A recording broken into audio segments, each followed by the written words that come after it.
Bonsoir à tous. Ouvrons ce flash d'information au palais présidentiel Sisa Abidjan Plateau où a eu lieu ce mardi la 10e édition du prix national d'excellence.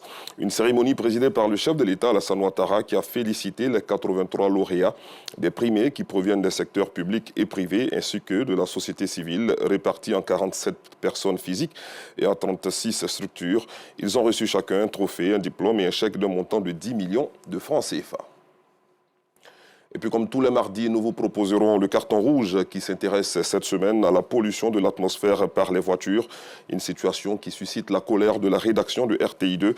De nombreux véhicules agressent l'environnement à travers des fumées toxiques qui émanent de leur système d'échappement. Les propriétaires des voitures de transport en commun ou encore de personnel sont au banc des accusés. Rendez-vous donc tout à l'heure pour le verdict qui sera rendu par Abdoul Aziz Guira et par Gassoro Kone de Madongui.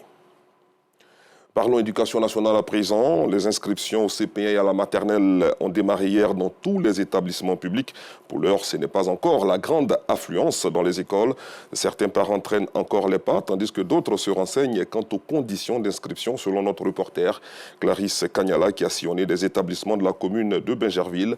Son reportage vous sera proposé dans notre édition de 19h30. Toujours à propos de la rentrée scolaire, une question. Comment les établissements confessionnels islamiques la préparent-ils?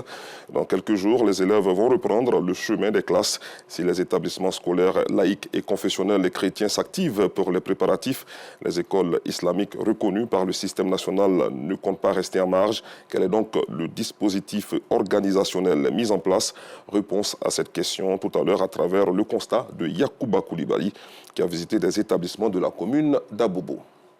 De l'autre côté de la frontière nord de la Côte d'Ivoire, 17 militaires et 36 supplétifs de l'armée du Burkina Faso ont été tués lors d'une attaque de djihadistes présumés dans la région du Nord, a annoncé ce mardi l'état-major qui enregistre aussi une trentaine de blessés.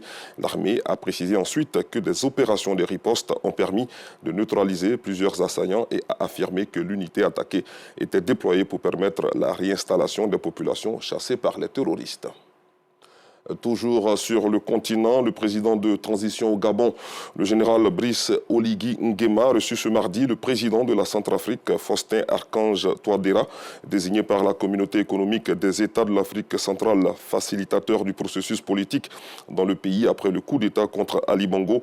L'organisation avait suspendu hier le Gabon et ordonné le transfert immédiat de son siège de Libreville à Malabo, en Guinée équatoriale. Je vous retrouve à 19h30.